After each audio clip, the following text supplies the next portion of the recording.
கிறிஸ்துவுக்குள் பிரியமானவர்களே, கர்த்தரும் இரட்சகருமாய் இயேசு கிறிஸ்துவின் ஈடிய நாமத்தினாலே உங்கள் யாவருக்கும் என் அன்பின் வாழ்த்துக்களை தெரிவித்துக் கொள்கிறேன்.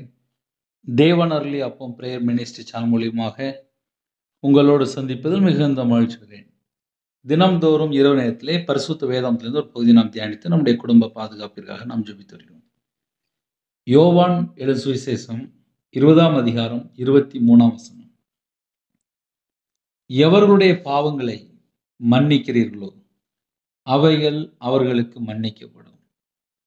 எவர்களுடைய பாவங்களை மன்னியாதிருக்கிறீர்களோ அவைகள் அவர்களுக்கு மன்னிக்கப்படாதிருக்கும் என்றார். ஹல்லேலூயா. கிறிஸ்துவுக்குள் பிரியமானவர்களே, கர்த்தருடைய பிள்ளைகள் ஆசீர்வதிக்கப்பட வேண்டும் என்றால் மன்னிக்கிற சுபாவம் வேணும். மன்னிக்கிற கிருபை பெற்றுக்கொள்ள வேண்டும். மன்னிக்கிற அதிகாரத்தை நமக்கு தந்திருக்கிறார். பிதாவே இவர்களை மன்னியும் என்றார். நமக்கு விரோதமாக யாரெல்லாம் தேவையில்லாமல் என்னென்ன காரியம் செய்து கொண்டிருக்கிறார்களோ மன்னிக்க வேண்டும். அதே நேரத்தில் தீமை விட்டு விலக வேண்டும். பொல்லாப்பை விட்டு விலக வேண்டும். கர்த்தருக்கு பிரியமானபடி வாழ வேண்டும். எவர்களுடைய பாவங்களை மன்னிக்கிறீர்களோ, சில குடும்பத்திலே ஆசீர்வாதத்துக்கு தடை என்ன அப்படின்னு சொல்லி பரிசுத்த வேதாந்தப்படி பார்க்கும்போது இருதயத்துக்குள்ளே கசப்பு, வெறுப்பு, பிரிவினை, சில குடும்பத்திலே தேவையில்லாத நிறைய காரியங்கள், இதெல்லாம் இருதயத்துக்குள்ள தான் இருக்கும். மன்னிக்கிற சுபாவம் இருக்குமானால் நம்ம இருதயம் சுத்தமா இருக்குன்னு அர்த்தம். தேவையில்லாம அதுல இருக்காது, பாதி காரியம் இருக்காது. 30 வருஷமா 20 வருஷமா 10 வருஷமா மன்னிக்க முடியாத நிறைய காரியங்கள், இது சில குடும்பத்துக்குள்ளே எப்போதுமே உள்ள கிடக்கும். சில குடும்பத்துல உடனே கேட்பாங்க, பிரதர் பண்ண தப்பு ஃபுல்லா அவங்க தான் பிரதர், நாங்க ஒண்ணுமே பண்ணலையே அப்படிம்பாங்க. தீமையும் தெரிஞ்சுன்னா விட்டு விலகிடலாம். சில குடும்பத்துல சண்டை போட்டிருப்பாங்க, கோவப்பட்டிருப்பாங்க, கெட்ட வார்த்தை பேசியிருப்பாங்க, எரிச்சலா இருந்திருப்பாங்க, பொறாமையா இருந்திருப்பாங்க, வைராக்கியமா இருந்திருப்பாங்க. கசப்பான வேறு இருக்கும் உள்ள, வெளியே தெரியாது.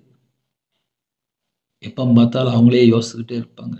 அவன் நல்லா இருக்காளே, அவன் நல்லா இருக்கிறானே, இப்படியே யோசிச்சுட்டே இருப்பாங்க. சீசர்களை பார்த்து சொல்கிறார், எவர்களுடைய பாவங்களை மன்னிக்கிறீர்களோ. அப்ப கர்த்தருடைய பிள்ளைகள், நமக்கும் தேவனுக்கும் நடுவுலே எதுவுமே இருக்கக்கூடாது. நம்ம இருதயத்துக்குள்ளே தேவையில்லாத காரியம் இருக்கக்கூடாது. இந்த செய்தி யாரெல்லாம் கேட்குறீங்களோ, நம்ம இருதயம் எப்படி இருக்கு, நம்ம குடும்பத்தை தேவன் ஆசீர்வதிக்க வேண்டும் என்றால் இருதயத்துக்குள்ளே தேவையில்லாத எந்த ஒரு காரியமும் இருக்கக்கூடாது. எவர்களுடைய பாவங்களை மன்னிக்கிறீர்களோ அவைகள் அவர்களுக்கு மன்னிக்கப்படும் என்றார். இப்போ ஒரு முக்கியமான பாயிண்ட் என்ன அப்படின்னா, பாவங்கள் மன்னிக்கப்படும். எவர்களுடைய பாவங்களை மன்னிக்கிறீர்களோ அவைகள் அவர்களுக்கு அப்படின்னா, அவைகள் அப்படின்னா அந்த பாவங்கள் அவர்களுக்கு மன்னிக்கப்படும். எவர்களுடைய பாவங்களை மன்னியாதிருக்கிறீர்களோ அவைகள் அவர்களுக்கு மன்னிக்கப்படாதிருக்கும் என்றார்.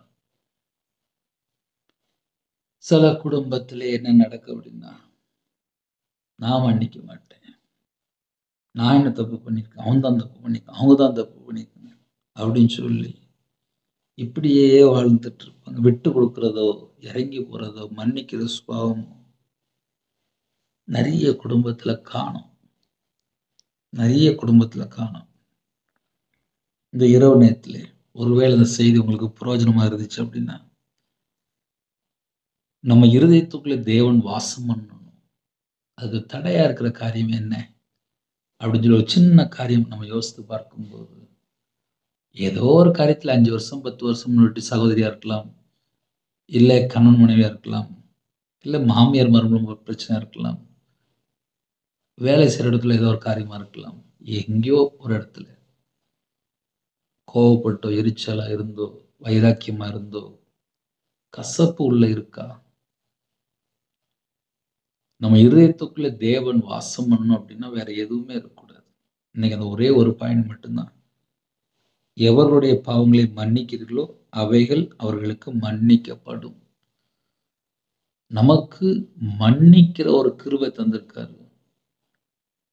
சில காரியங்கள் கர்த்தரை விட்டு தள்ளி போற காரியமான காரியம் இருக்கா? நம்ம இருதயத்துக்குள்ளே தேவன் வாசம் பண்றதுக்கு ஏதாவது தடை இருக்கா? இதை மட்டும் நம்ம கொஞ்சம் யோசித்து பார்ப்போம். ஏன்னா நிறைய குடும்பத்துல தனித்தனியா வாழ ஆரம்பிச்சாச்சு.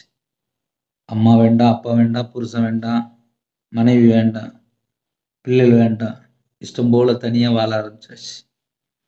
கேட்டா அவங்க சரியில்லை, அவங்க சரியில்லை, அவங்க சரியில்லை, அவங்க சரியில்லை. குற்றம் சாற்றி கொண்டே இருப்பாங்க. குற்றம் சாற்றாவி. ஒருவருக்கு ஒருவர் விட்டு கொடுத்து, உன்னை போல பிறனை நேசித்து, அன்பு கூர்ந்து, வேத வாக்கியம் சொல்கிற ராஜரீக பிரமாணத்தை நிறைவேற்றினால் நம்ம நன்மை செய்கிறோம். அன்பு கூறாமல் இருக்கும்போது தீமை செய்து கொண்டிருக்கோம்.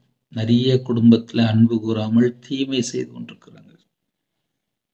இரவு நேரத்தில் ஜெபிக்கிற குடும்பம் ஆசீர்வதிக்கப்படணும் அப்படின்னா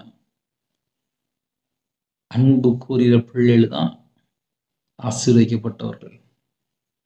அன்பு கூறாமல் இருக்கும்போது சத்துரு அங்கதான் இருப்பான். அதனால மன்னிக்கிற ஒரு குணம் வேணும். எப்படி இரக்க குணம் நமக்கு இருக்கணுமோ அதே போல மன்னிக்கிற சுபாவம் இருக்கணும். மன்னிப்போம், நம்மை தேவன் ஆசீர்வதிப்பார். சில குடும்பத்துல நான் ஏன் மன்னிக்கணும் அப்படின்னு சொல்லி அடம் பிடிச்சிட்டே இருப்பாங்க. வேதம் நமக்கு என்ன கற்று தெரியுது? மன்னிக்கணும். எவர்களுடைய பாவங்களை மன்னிக்கிறீர்களோ அவைகள் அவர்களுக்கு மன்னிக்கப்படும். அப்போ கர்த்தருடைய பிள்ளைகள் மன்னிக்கணுமா வேண்டாமான்னு சொல்லி நீங்களே யோசித்து பார்த்துக்கோங்க. இரவனதுக்கு ஜெபிப்போமா? கண்களை மூடி நாம் ஜெபம் செய்வோம். அன்பின் கர்த்தாவே, நன்றியோடு துதிக்கிறோம், சொல்கிறோம்ப்பா. உங்க கரத்துல அர்ப்பணிக்கிறோம்ப்பா. உங்களுடைய வார்த்தைக்கு நாங்க கீழ்ப்படுகிற பிள்ளைகளா இருக்கணும்ப்பா. உங்க சத்தத்துக்கு நாங்க செவி கொடுக்கிற பிள்ளைகளா இருக்கணும்ப்பா. என் நாமத்தின் நிமித்தம் எதை கேட்டாலும் என்று சொன்னீங்க. இயேசு கிறிஸ்து நாமத்தினால கேட்கிறோம்ப்பா. இணைந்திருக்கிற எல்லா குடும்பமும் ஆசீர்வதிக்கப்படட்டும். அவங்களுடைய சந்ததி ஆசீர்வதிக்கப்படட்டும். கற்பத்தினியா ஜெபிக்கிறாங்க, கர்த்தர் மனம் இறங்கி ஆசீர்வதிங்க.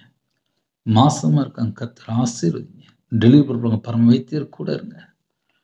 பிள்ளைகளோட வாழ்க்கையிலே கண்ணீர், வேதனை, கஷ்டம், கடன் பிரச்சனை, தனிமை, திக்கற்ற பிள்ளை இருக்காங்க. நைட் நேரத்தில் தற்கொலை எண்ணங்கள், மரண பயம், விக்கிர வழிபாடு, மாந்திரிகம், பிள்ளி சுனி, ஏவல்ல கட்டப்பட்ட நிலைமை, விபச்சார கிரியை, சில குடும்பத்துக்குள்ளே சிகரெட் பழக்கம், போயில்லை, கஞ்சா பழக்கம், எந்தெந்த குடும்பத்தில் பாவ அடிமையிலே வாழ்ந்து கொண்டிருக்கலாம் அந்த குடும்பத்துக்கு விரோதமாக கிரியை செய்ய எல்லா பொல்லாத சகல சத்துருன் கிரியலாம் இயேசு கிறிஸ்து ரத்தத்தினால இயேசு கிறிஸ்து நாமத்தை சுற்றி அறிக்கப்படட்டும்ப்பா. இணைந்திருக்கிற குடும்பத்துக்குள்ளே பரிசுத்த ஆவியால் நிரப்புங்கப்பா. பரிசுத்த ஆவியான வாங்க ராஜா. உங்க பிள்ளைகளே அப்பா உங்களுடைய வல்லமையான நிரப்பு ராஜா. உயிர்ப்பிக்கிற வல்லம் இறங்கி வரட்டும். உங்களுடைய வல்லம் இறங்கி வரட்டும். உங்களுடைய கரத்தில் அர்ப்பணிக்கிறோம்ப்பா. எல்லா குடும்பத்தையும் இயேசு கிறிஸ்து ராஜாவுடைய பாதவில் அர்ப்பணிக்கிறோம். இந்த நாள் முழுதும் பாதுகாத்த கிருபைக்காக 1000 மடங்கு உமக்கு நன்றி செலுத்திடும். ஹாஸ்டல்ல இருக்காங்க, ஹோம்ல இருக்காங்க, வெளிநாட்டில் தங்கியிருக்காங்க, வேற ஒரு இடத்துல தங்கி இருக்கிறாங்கப்பா. தனித்தனியா வாழ்றாங்கப்பா. ஒருமனப்பட்ட ஆவியிலே பிரிவினை, சில குடும்பத்துக்குள்ளே விதவையா இருக்காங்க, திக்கற்ற பிள்ளையா இருக்காங்க, ஏழை எளிய ஜனமா இருக்காங்க. சில குடும்பத்திலே வேற ஒரு இடத்துல தங்கியிருந்து வேலை பார்க்குறாங்க. எல்லாரையும் கர்த்தருடைய கரத்துல கர்த்தர் பாதுகாப்பு கொடுங்க. கடன் பிரச்சனை எந்த குடும்பத்துல கஷ்டப்படுறாங்களோ அந்த கடன் பிரச்சனைக்கு ஒரு முடிவு கொண்டு வாங்க. சில குடும்பத்துல படிக்கிற பிள்ளை இணைந்திருக்காங்க. நல்லா படிச்சு எழுதுங்கப்பா, கர்த்தர் கிருபை செய்யுங்க. நல்ல மார்க் வரணும், கர்த்தர் கிருபை செய்யுங்க. தேவன் அருளி அப்போ மினிஸ்டர் மூலியமா இணைந்திருக்கிற குடும்பங்கள் கர்த்தராகிய இயேசு கிறிஸ்து நாமத்தினால் ஆசீர்வதிக்கப்படட்டும். எங்களுடைய குறைகளை மன்னிங்க, எங்களுடைய பாவத்தை மன்னிங்க. கர்த்தரை விட்டு தள்ளி போன என்னென்ன காரியம் இருக்கு எல்லாவற்றையும் மன்னிச்சிருங்க. இன்பமான தூக்கம் தாங்க, அதிக அளவில் எழுப்பிடுங்க. தேவையில்லை சொப்பனங்கள் எல்லாவற்றையும் விலக்கி உங்கள் பிள்ளைகளை பாதுகாத்துடுங்க. வாகனத்தில் போயிட்டுருக்காங்கப்பா, அந்த குடும்பத்துக்கு பாதுகாப்பு தாங்கப்பா. பஸ்ஸில் போகிறாங்க, காரில் போகிறாங்க, ட்ரெயினில் போகிறாங்க, ஃப்ளைட்டில் போகிறாங்க, எல்லா குடும்பத்துக்கும் ஒரு பாதுகாப்பு தாங்க. இணைந்திருக்கிற குடும்பங்கள் கர்த்தராகிய இயேசு கிறிஸ்து நாமத்தினால ஆசீர்வதிக்கப்படும். பலகணிகளை திறந்து, பண்டக சாலை திறந்து உங்கள் பிள்ளைகளை ஆசீர்வதிங்க. இதயத்துக்குள்ள என்னென்ன பாரத்தோடு இருக்காங்களோ பாரத்தை நீக்கி போட்டுருங்க. உங்கள் பிள்ளைகளுக்கு தீர்காயுஸ் தாங்க. நைட் டியூட்டியில் இருக்காங்கப்பா, எல்லாருக்கும் ஒரு பாதுகாப்பு தாங்க. ஹாஸ்பிட்டலில் பலவீனத்தோடு படுத்த படுக்கையில் எந்த குடும்பத்தில் இணைந்திருக்காங்களோ உங்களுடைய தலைமுறை கரத்தினால் தொட்டு சுகமாக்கித்தாங்க. சிறுபிள்ளை முதல் கொண்டு முதியோர் எல்லாரையும் கர்த்தர் கூட இருந்து ஆசீர்வதிங்க. கர்த்தர் பிரியமானபடி வாழ்ந்து ஆசீர்வதிக்கப்பட்ட சந்ததியா இருக்கணும்ப்பா. இதயத்துக்குள்ள கசப்போ வெறுப்போ தேவையில்லாத எண்ணங்களோ வரக்கூடாதுப்பா. மன்னிக்கிற ஒரு இருதயமா இருக்கணும்ப்பா. எங்க இதயத்துக்குள்ள தேவன் வாசம் பண்ணணும் அப்படின்னா எங்க இருதயம் உமக்கு பிரியமான இருதயமா இருக்கணும். ஒரு உணர்வுள்ள இதயத்தை தாங்க. கல்லான இதயத்தை எடுத்து போட்டுங்க. சதையான இதயத்தை தாங்க. உங்களுடைய நல்ல ஆவியை தாங்க. உங்க கரத்துல அர்ப்பணிங்க. எல்லா குடும்பத்தையும் உங்க ஜீவனுக்குள்ள அர்ப்பணிக்கிறோம். கர்த்தரே கூட இருந்து ஒவ்வொரு குடும்பத்தையும் பள்ளியை பெருக எல்லா குடும்பத்தையும் ஆசீர்வதிங்க. இரவு நேரத்தில் எங்க கூட நீங்க தங்கிருங்க. உங்க கரத்துல அர்ப்பணிக்கிறோம். உங்களோட ரத்த கொட்டைகளை வேலடைத்து மூடி மறைத்து பாதுகாத்துங்க. எத்தனையோ குடும்பத்துல நைட் நேரத்துல வேற வேற நாட்டுல இணைந்திருக்காங்க. அவங்களுடைய தேவைகள் எல்லாம் சந்திங்க. வேலை இல்லாம இருக்கு, டிரான்ஸ்ஃபருக்காக ஜெபிக்கிறோம், வெளிநாடு போறதுக்காக ஜெபிக்கிறோம், கவர்மெண்ட் வேலைக்காக ஜெபிக்கிறோம், எல்லா விதமான வாசல் திறந்தாங்க. எல்லா குடும்பமும் ரட்சிக்கப்படணும். கர்த்தருடைய வருகையில நாங்க காணப்படணும், மறுரூபமாக்கப்படணும். அந்த கிருபை எங்களுக்கு தாங்க. ஆட்டுக்குட்டியான ஜீவபுஸ்தகத்துல எழுதப்படணும். எங்களுக்கு அந்த கிருபை தாங்க. தேவ சித்தத்துக்குள்ளே பரிசுத்தமா வாழணும், நீதியை பின்பற்றணும், உண்மையா வாழணும்.